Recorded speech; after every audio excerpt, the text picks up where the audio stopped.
Ya, salam sahabat Yes, bagaimana kabar saudara-saudara hari ini? Saya berdoa, saya berharap saudara-saudara dalam berkat, dalam kasih, dan dalam sukacita Kristus Yesus.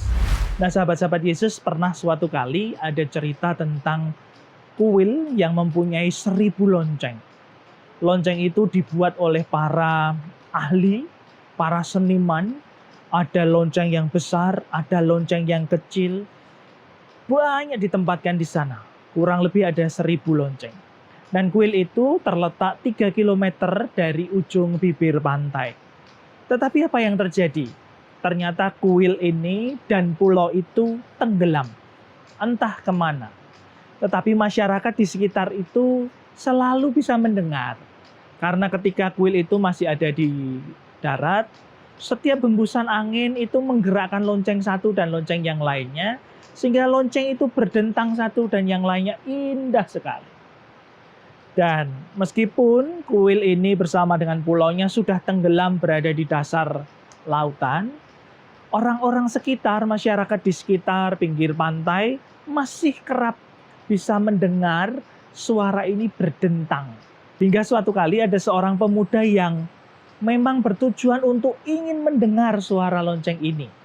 Dia kemudian berjalan cukup panjang, berada di bibir pantai, dia melihat hempasan ombak yang begitu deras, deru, lautan yang begitu keras. Dia mencoba mendengar lonceng ini.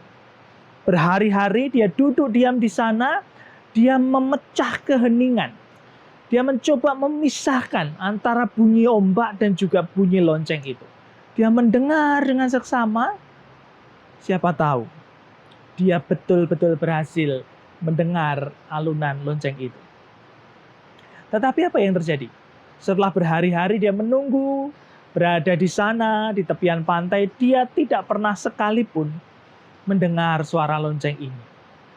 Lalu dia kembali ke desa yang paling dekat. Di desa itu dia bertemu dengan orang-orang dan menceritakan hal yang sama. Bahwa hampir setiap kali penduduk desa itu pun mendengar sayup-sayup. Lonceng itu di dalam lautan tetap berdentang satu dengan yang lainnya. Dan dengan semangat kembali, pemuda ini mengatakan, oh itu berarti bukan mitos. Itu bukan cerita bohong. Lalu dia kembali lagi ke lautan, dia duduk lagi di tepi pantai dan dia mendengar.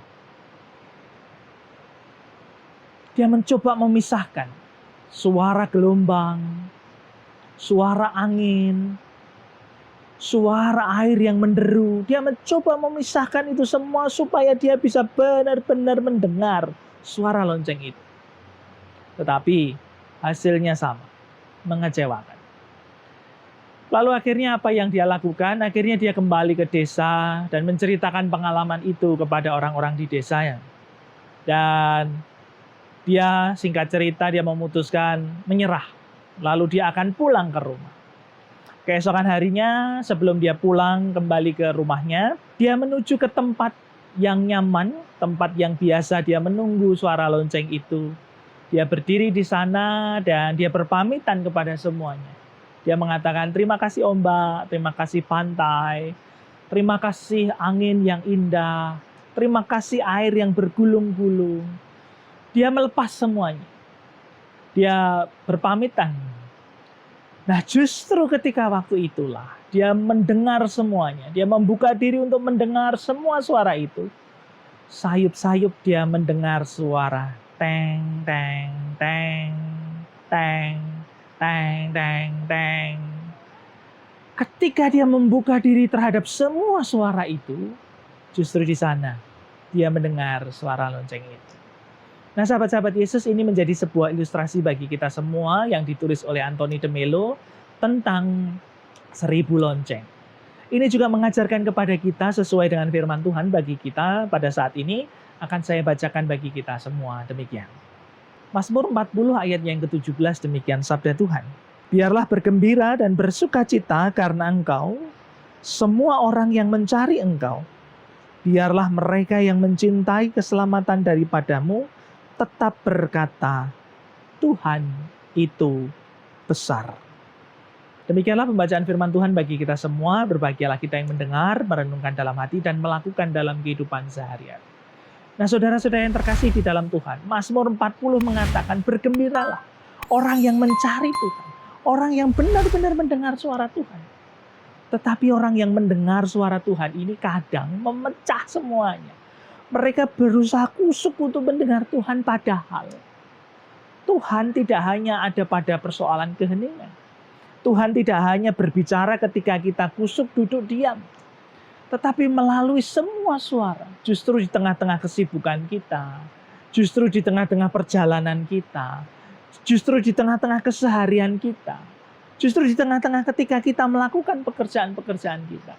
Suara Tuhan itu sebenarnya ada. Tapi persoalannya apakah kita membuka diri untuk mendengar suara itu? Atau kita hanya mencari Tuhan hanya pada waktu-waktu tertentu saja.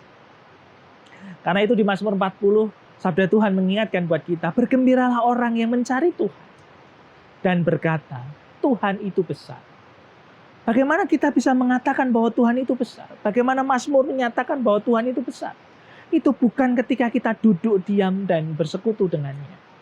Itu pasti. Ketika kita duduk diam, kita mendengar firman-Nya, pasti kita akan bertemu. Karena kita mengkhususkan diri. Tetapi apakah di tengah kesibukan, di tengah rutinitas, di tengah kehidupan kita yang mungkin carut-marut dengan banyak hal, kita mendengar lonceng itu justru bergema semakin jelas.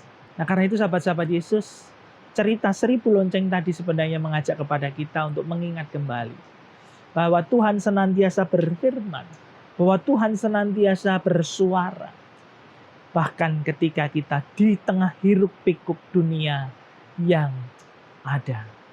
Nah, karena itu mari kita percaya bahwa Tuhan menyertai dan menolong kita dimanapun kita berada. Meski dalam keramaian, dalam kepadatan aktivitas dan rutinitas. Nah, karenanya mari tetap percaya dan mari kita berdoa. Bapa Surgawi, kami bersyukur untuk sabda-Mu saat ini. Kami sungguh Tuhan kuatkan bahwa di tengah-tengah kehidupan kami, di tengah-tengah kekacauan dunia, suara kesibukan harian kami, suara pekerjaan kami, suara rutinitas kami, suara Tuhan sebenarnya sayup-sayup terdengar oleh kami dan ada di sana. Karena itu tolonglah kami Tuhan supaya kami pun juga membuka diri di tengah-tengah semua suara yang ramai itu. Di sana pun kami percaya ada suara Tuhan yang menjaga dan menolong kami. Karena itu tolonglah kami Tuhan supaya kami tetap peka, kami tetap membuka diri tidak hanya bagi kesibukan dan rutinitas kami, tetapi kami juga tetap mendengar suara Tuhan dimanapun kami berada. Bahkan di tengah-tengah kesibukan dan rutinitas kami. Di dalam Kristus Yesus kami bersyukur dan kami berdoa. Amin. Nah, karena itu sahabat-sahabat Yesus dimanapun saudara berada, percayalah bahwa suara Tuhan itu selalu menggema. Suara Tuhan selalu mendentang dimanapun kita berada. Persoalannya adalah apakah kita juga tetap membuka diri di tengah-tengah rutinitas, di tengah-tengah kesibukan, di tengah segala aktivitas kita. Apakah kita juga tetap bisa mendengar suara Tuhan? Mendengar bahwa Dia juga berseru lembut, aku menyertaimu, aku yang menolong. Nah, karena itu sahabat-sahabat Yesus dimanapun saudara berada, mari tetap semangat, hidup dalam sukacita, hidup dengan penuh percaya bahwa dimanapun saudara berada, ada penyertaan di sana, ada suara Tuhan di sana. Dan ingatlah selalu bahwa Tuhan Yesus memberkati saudara-saudara.